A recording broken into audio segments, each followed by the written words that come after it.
ಉಳ್ಳ ಇಷ್ಟು ದಿವಸ ಒಂಟಿ ಹಾಕಿದ್ದೆ, ಈಗ ಸಂಸಾರಿಸ್ತಾನೆ. ತಲೆ ಮೇಲೆ ಜವಾಬ್ದಾರಿ ಹೆಚ್ಚಿತು ಅಂತ ದುಡುಕ್ಬೇಡ.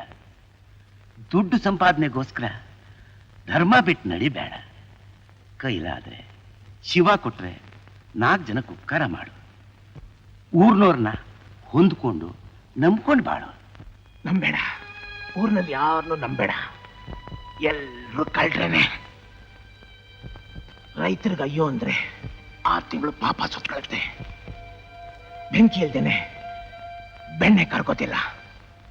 ಹಾಗೆ ಬಿಸಿ ತಡದೆ ಹೋದ್ರೆ ರೈತ ಬಗ್ಗೋತಿಲ್ಲ. ಅವನಿಗೆ ಬೈತಾ ಇದ್ರೇನೆ ಜೇಬಕ್ಕೆ ಕೈ ಹಾಕಿ ರೂಪಾಯಿನ ಹೊರಗೆ ತೆಗಿತಾನೆ. ಮಧ್ಯೆ ಏನಾದ್ರೂ ಒಳ್ಳೇದು ಮಾತಾಡ್ತು ಅಂತಂದ್ರೆ ಕೈಲಿರೋ ರೂಪಾಯಿನ ಹಾಗೆ ಜೋಬೊಳಗೆ ಬಿಟ್ಬಿಡ್ತಾನೆ. ಜ್ಞಾಪಕ ಇಟ್ಕೋ. ಆ ದೇವಯ್ಯ ಅದೊಂದು ಮನೇನೆ ನಮಗೆ ಮಕ್ಕಳು ಮುಳ್ಳಾಗಿರೋದು. ಅದರ ಮೇಲೆ ಯಾವಾಗಲೂ ಕಣ್ಣಿಟ್ಟಿರು.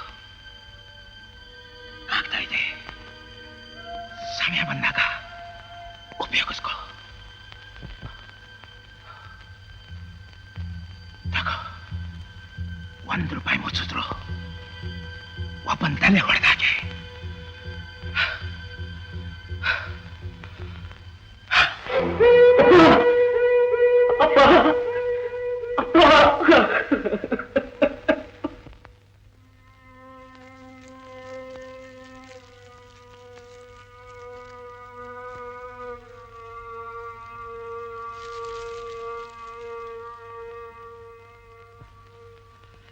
ರಾತ್ರಿಯಿಂದ ಹಳ್ಳಿನೆಲ್ಲ ತಿರುಗಿ ಬಂದೆ. ಮಾವನ ಹೆಣ ಹೊರಕ್ ಒಬ್ಬನೂ ಸಿಗಲಿಲ್ವೋ. ಅಲ್ಲೇ ದುಡ್ಡು ಕೊಡ್ತೀನಿ ಬನ್ರೆ ಅಂದ್ರೆ ಅದಕ್ಕೂ ಎಷ್ಟ್ ಹಣ ಸಂಪಾದನೆ ಮಾಡಿದ್ರೇನು ಕೊನೆಗಾಲದಲ್ಲಿ ಗತಿ ಕಾಣಿಸೋಕ್ 4 ಜನ ಸಿಗಲಿಲ್ವಲ್ಲ. ಸಿಗದಿದ್ರೆ ಬೇಡ, ನನಗೆ ಗೊತ್ತಿದೆ ಹೇಗೆ ಗತಿ ಕಾಣಿಸೋದು ಅಂತ. ಐನೋರೆ, ನೀವ್ ಯಾಕ್ರಿ ಬಂದ್ರಿ? ನಿಮ್ಮನ್ನ ಯಾರು ಎಲ್ಲಿ ಕರೆದವ್ರು? ಊರಿಗೆ ದೊಡ್ಡವರು, ಕಾಲ ಆದ್ರು ದರ್ಶನ ಮಾಡಿ ಕೈಲಾಸ ಸೇವೆ ಮಾಡೋವ ಅಂತ ಬಂದೆ. ಈ ಜ್ಞಾನ ಇದ್ದಿದ್ರೆ ಊರವರೆಲ್ಲ ಬಂದು ಮರ್ಯಾದೆ ಕೊಡ್ತಿದ್ರು. ಯಾರು ಬರದೆ ನೀವು ಒಬ್ಬರೇ ಬಂದಿದ್ದೀರಿ. ಮಿಕ್ಕವರೆಲ್ಲ ಏನು ಸತ್ತೋಗಿದ್ದಾರೇನು? ದೇವಯ್ಯ, ನನಗೆ ಯಾವ ಸಹಾಯನೂ ಬೇಡ. ಹೋಗಿ, ಬಂದಾರೆ ಹಿಡ್ಕೊಂಡು ಸುಮ್ಮನೆ ಹೋಗಿ. ಅವರು ಬೇಡ ಅಂದ ಮೇಲೆ ಸುಮ್ಮನೆ ಯಾಕ್ರಿ ನಿಂತಿದ್ದೀರಾ? ಹೋಗ್ರೆ.